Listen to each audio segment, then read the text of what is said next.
yang saya taklimi, yang sama-sama kita hormati, Mr. Ilang wonge.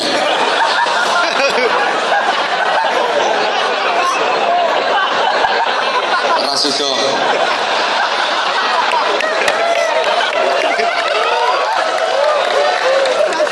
Kesawan le. Arep tak omongin Mr. Yasirli. Oh, tanggal 5 Hilang wonge. Maksudku arep tak omongin aku orang ngerti omonganmu. Aku medenteng orang nyawang awakmu tapi nyawang jilbab abang burimu.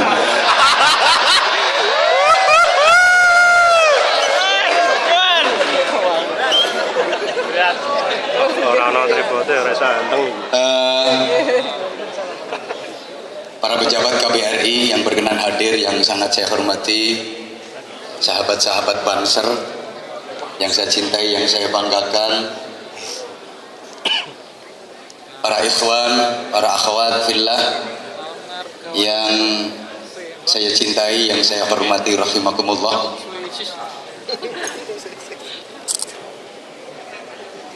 Saya bahagia, saya bangga sekaligus salut menyaksikan semangat saudara-saudara saya di negeri ginseng ini yang luar biasa antusias dalam mengikuti majelis taklim hari ini.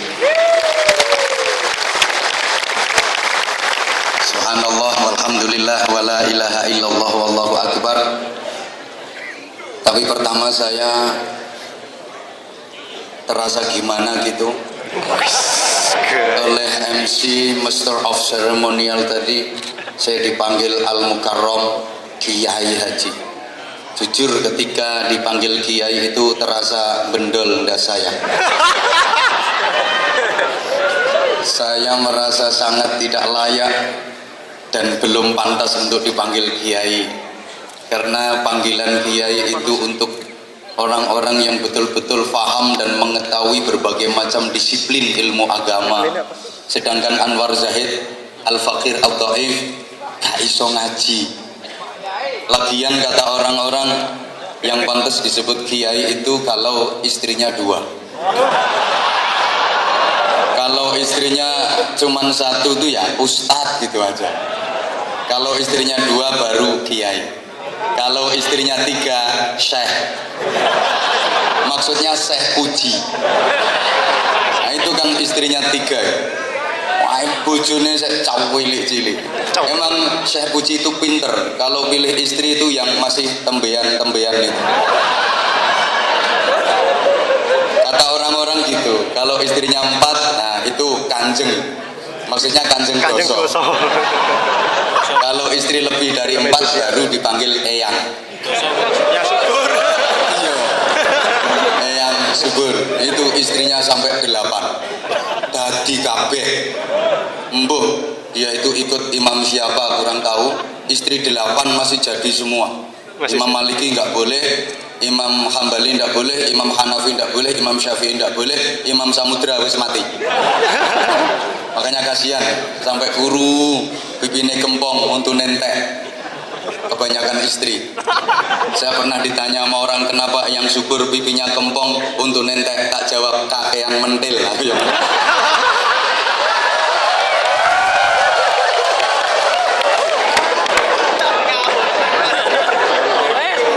Alhamdulillah.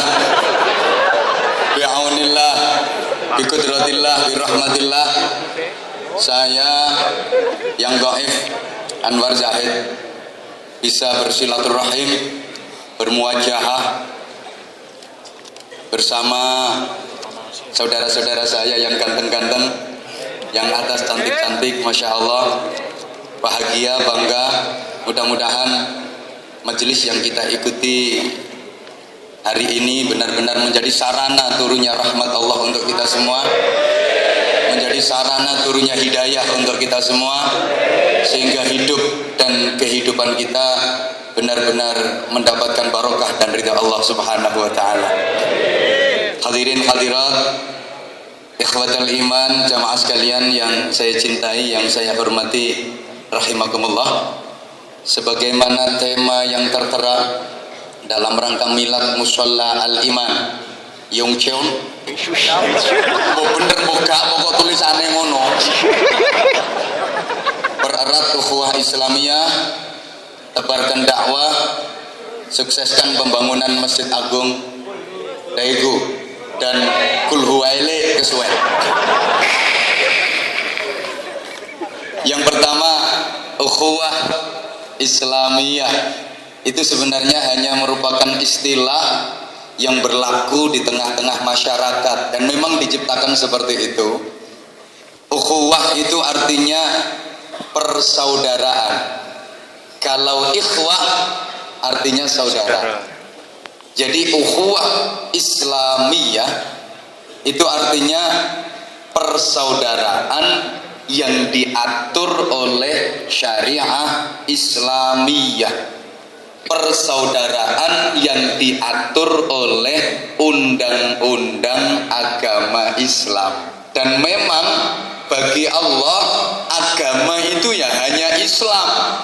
Mulai zaman Nabi Adam sampai akhir zaman, agama itu ya cuman Islam. Kalau dalam Al-Quran disebutkan ada Yahudi, Nasrani, itu bukan agama, tapi semacam sekte, semacam kelompok dari keturunan satu bangsa. Kalau agama bagi Allah itu ya cuman Islam. Jadi saya ulang, ukhuwah Islamiyah itu bukan hanya bermakna persaudaraan antar umat Islam saja, tapi lebih bersifat umum. Mbah rati rungokno. Modele ku universal. Arase iso kuyo mek kuwi tok. Iku ngapalno suwengi yo. Oh bener mbok gak? Sifatnya menyeluruh, mencakup semua persaudaraan, bukan hanya persaudaraan antar umat Islam saja, tapi sekali lagi ukhuwah Islamiyah semua bentuk persaudaraan yang diatur oleh undang-undang agama Islam, meliputi semuanya. Kalau hanya persaudaraan antar umat Islam saja, itu istilahnya bukan ukhuwah Islamiyah, tapi al-ikhwan al-muslimun. Sama orang ngerti bahasa Arab.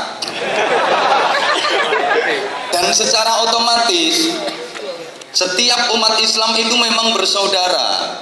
Sebagaimana Rasulullah Muhammad SAW pernah menyatakan, antar umat Islam itu kalbunyanil wahid yashuddu ba'duhum ba'dha.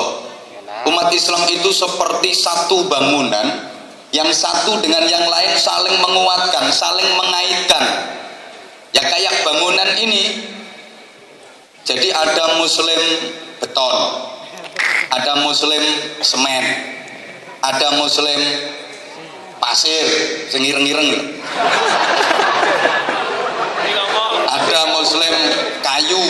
Nah fungsinya juga beda-beda. Ada yang berfungsi sebagai pondasi, ada yang berfungsi sebagai tembok, ada muslim yang berfungsi sebagai jendela, ada muslim yang berfungsi sebagai atap, ada muslim yang berfungsi sebagai cagak. Nah cagaknya itu yang sebelah atas itu mbak-mbak dan ibu-ibu. Rasul menyatakan an-nisa imadul bilad, wanita adalah tiang negara. Kalau laki-laki kan cuma tiang jaler.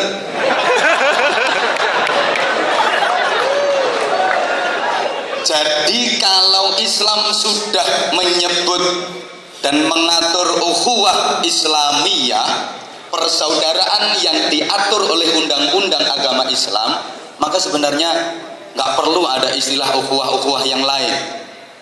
Sudah tercakup semua. Kan sekarang ini jenengan semuanya sering dengar ada istilah ukhuwah Islamiyah, ukhuwah basyariyah, ukhuwah insaniyah, ukhuwah watoniyah. Nanti kalau diteruskan lama-lama ada istilah ukhuwah tonggoniyah, persaudaraan antar tetangga. Kalau bukan tetangga berarti bukan saudara. Ada ukhuwah besaniyah, persaudaraan antar besan. Kalau nggak besan bukan saudara. Ada ukhuwah banseriyah. Kalau nggak banser berarti bukan saudara. Nanti ada ukhuwah gosipiyah, persaudaraan antar tukang gosip. Ada ukhuwah togheliyah, persaudaraan antar tukang iya penculik tato itu. Iya, ada ukhuwah iya macam-macam. Jadi jemaah sekalian, kalau sudah disebutkan ukhuwah Islamiyah itu sudah meliputi semua bentuk persaudaraan, bukan hanya antar umat Islam saja, termasuk persaudaraan dengan alam, persaudaraan dengan tumbuh-tumbuhan, persaudaraan dengan binatang, persaudaraan dengan sesama manusia, baik yang muslim maupun yang non muslim. Allahumma sholli ala Muhammad. Para ikhwan, para akhwat, jemaah sekalian yang saya cintai rahimakumullah, persaudaraan itu sebenarnya terbentuk karena adanya persamaan. Tolong diperhatikan kata-kata saya. Persaudaraan itu terbentuk pada dasarnya karena adanya persamaan.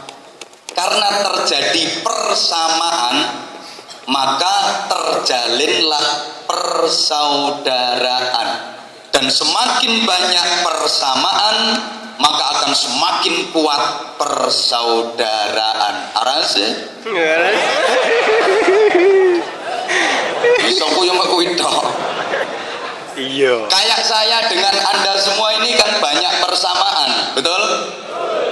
Agamanya sama, Tuhannya sama. Yuk nyaut, agamanya Sama. Tuhannya Sama.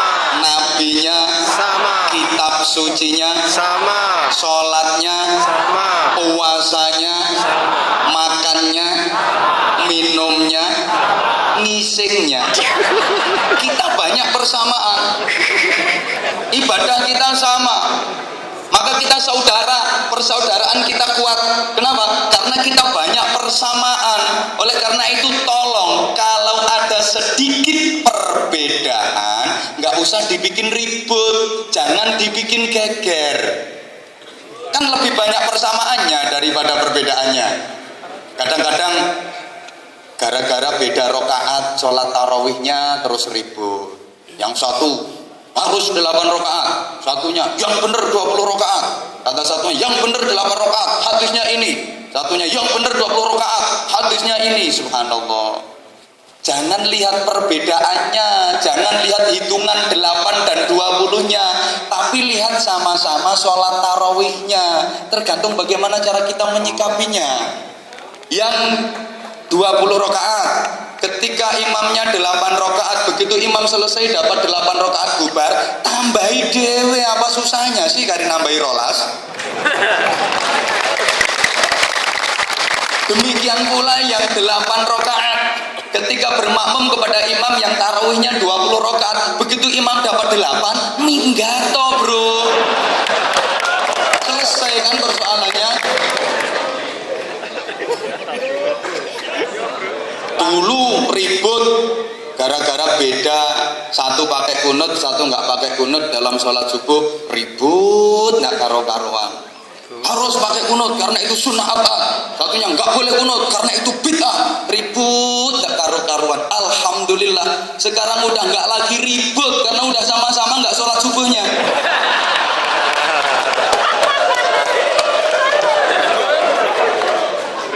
Ya Allah, saya pernah baca satu buku, ada seorang tokoh besar Muhammadiyah yang dalam ajarannya sholat subuh tanpa kunut. Beliau adalah almarhum Buya Hamka. Kenal? Ya harus kenal. Beliau tokoh Islam Indonesia yang luar biasa. Buya Hamka pernah berangkat haji ke Makkah tentu saja, bukan ke Seoul. Bareng dengan Ketua Umum Pengurus Besar Nahdlatul Ulama waktu itu almarhum Kiai Haji Idham Khalid. Dan ketika itu berangkat haji masih pakai kapal laut, belum ada pesawat, masih pakai kapal laut berbulan-bulan. Di situ diagendakan, dijadwal untuk ngimami sholat jamaah di kapal. Hari pertama yang jadi imam jamaah sholat subuh itu Kiai Haji Idham Khalid. Beliau Ketua Umum Pengurus Besar Nahdlatul Ulama. Kiai Haji Idham Khalid jadi imam, Buya Hamka jadi makmum. Kiai Haji Idham Khalid ngimami sholat subuh itu nggak pakai kunut. Selesai sholat diprotes sama santrinya, Yai tadi sholat subuh kok nggak pakai kunut? Ya nggak pakai sujud sahwi, emang sengaja nggak kunut kok. Kalau niatnya mau kunut ternyata kok lupa sujud sahwi. Ini yang nggak pakai sujud sahwi, emang sudah niat nggak pakai kunut. Diprotes sama santrinya, kok nggak pakai kunut tadi sholat subuhnya? Apa jawab beliau? Di belakangku ada yang jadi makmum lebih tua dari aku. Beliau Kiai Haji Buya Hamka. Beliau nggak pakai kunut. Maka aku sholat subuh saat ini nggak pakai kunut. Yo sesuk nggak kunut. Sekarang pray dulu lah, menghargai orang yang lebih tua yang ada di belakangku. Hari kedua yang jadi imam Buya Hamka. Buya Hamka itu tokoh besar Muhammadiyah, ngimami sholat subuh pakai kunut. Makanya sekali-kali Muhammadiyah itu kalau subuh ya pakai kunut. Ini makmumnya bingung, ini yang Muhammadiyah. Kata si makmum yang Muhammadiyah, katanya nggak boleh kunut. Lah itu imam, itu tokoh kita, pemimpin kita kok pakai kunut. Bingung ini, akhirnya yuk kunut seperempat.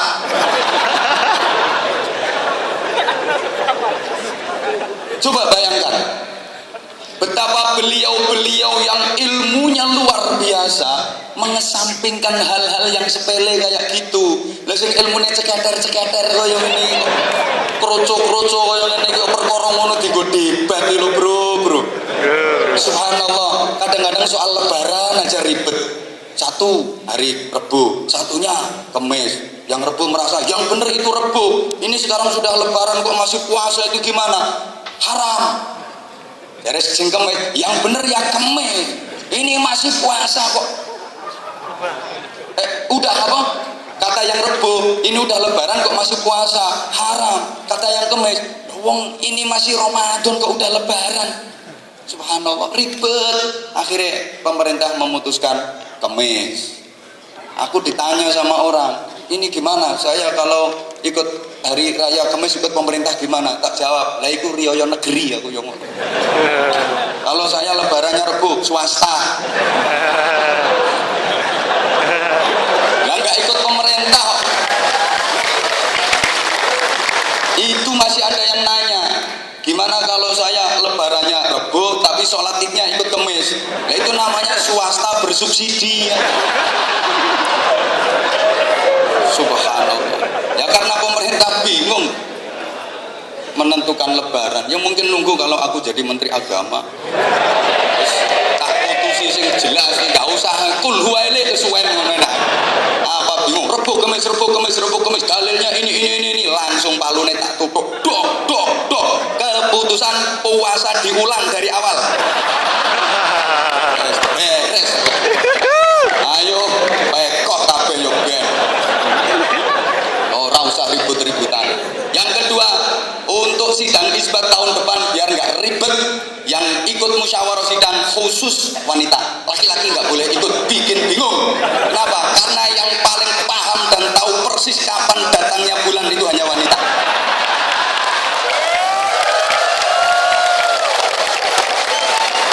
Allahu Akbar. Jadi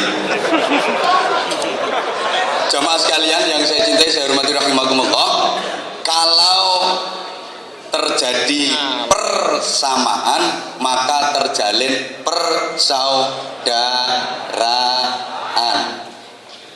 Termasuk subhanallah, saya sempat lupa nanya, Ini yang datang sekian banyak ini apa manusia semua? Berarti kita banyak persamaan. Kita sama-sama manusia. Oleh karena itu kita saudara. Bahkan dengan musuh pun Al-Quran menyebut sebagai saudara. Ada seorang nabi yang diutus ke kaumnya dan dimusuhi oleh kaumnya. Itu Allah menyatakan dalam Al-Quran sebagai saudara. Wa ila adin akhahum huda. Dan kepada kaum Ad Allah mengutus saudara mereka yaitu Nabi Hud. Padahal kaum Ad sangat memusuhi Nabi Hud. Seumur hidup Nabi Hud selalu dimusuhi oleh kaumnya. Tapi Allah menyatakan dalam Al-Quran sebagai saudara. Wa ila samuda akhahum sholihah. Demikian pula kaum Samud yang selalu memusuhi dan memerangi Nabi Soleh oleh Allah juga dinyatakan sebagai saudara. Wa ila Madyana akhahum Syu'aib.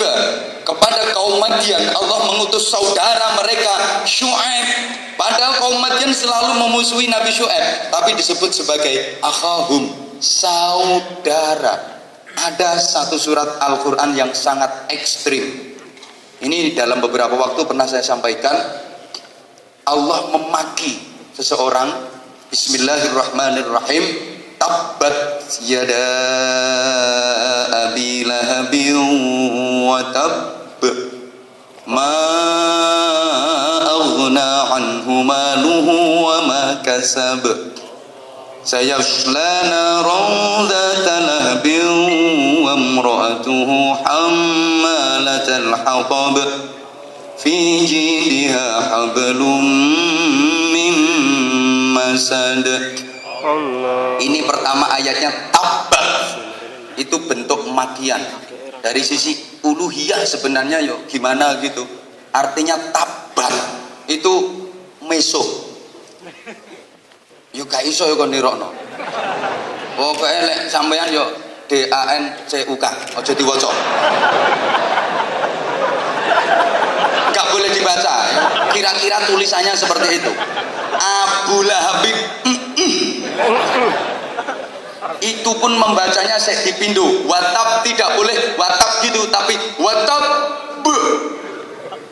saking gregetene Gusti Allah sama Abu Lahab. Istrinya katut, wa imra'atuhu hammalatal hatab. Allahumma sholli ala Muhammad. Sholli alaihi. Ini kan Allah gregeten sama Abu Lahab. Tapi coba, bagaimana Rasulullah memanggil Abu Lahab yang selalu memusuhinya? Ya ammi, wahai pamanku. Pak Le, lek nyelo.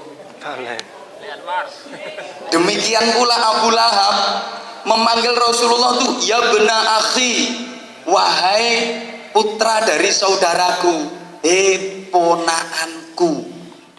Makanya kalau terjadi sesuatu perbedaan gak cocok dengan family, dengan tetangga, dengan temen, jangan bermusuhan.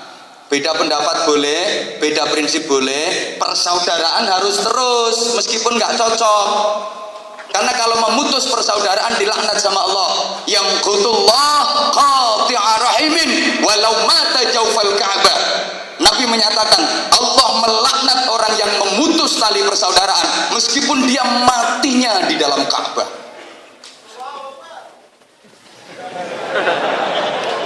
Subhanallah. Dalam hadis lain la yadkhulul jannah qati'u rahimin. Orang yang memutus tali persaudaraan selamanya enggak bisa masuk surga. Makanya ketika misalnya dengan keluarga kok enggak cocok, enggak apa-apa. Saya memang enggak cocok sama dia, tapi dia paman saya. Saya emang enggak cocok sama dia, tapi dia bibi saya. Anak itu emang nongwakal, aku enggak seneng, tapi dia keponakan saya. Jangan kok gak dulur-duluran ya wis. Apalagi sampai ada yang keliwat, gak dulur-duluran gak paten. Lambene wong Jawa biasanya kayak gitu. Orang Abu Lahab saja yang bencinya kepada Rasulullah luar biasa, manggilnya masih ya bena akhi, keponakanku. Maka kalau ada nggak cocok sama teman, nggak cocok sama keluarga, nggak cocok sama tetangga kok gak tonggo-tonggoan, gak konco-koncoan, gak paten, berarti dia lebih jahat daripada Abu Lahab.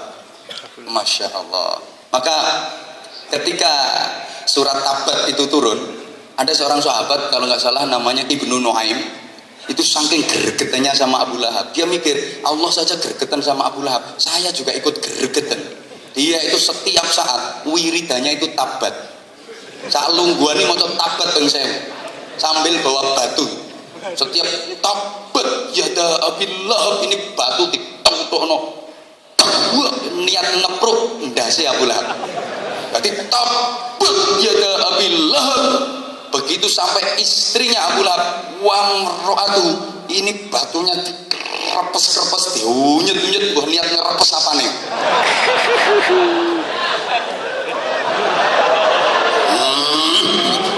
Itu dibaca 1000 kali setiap hari. Satu ketika dia lagi wiridan, wamro'atu, ini gak war-war klotak enggak?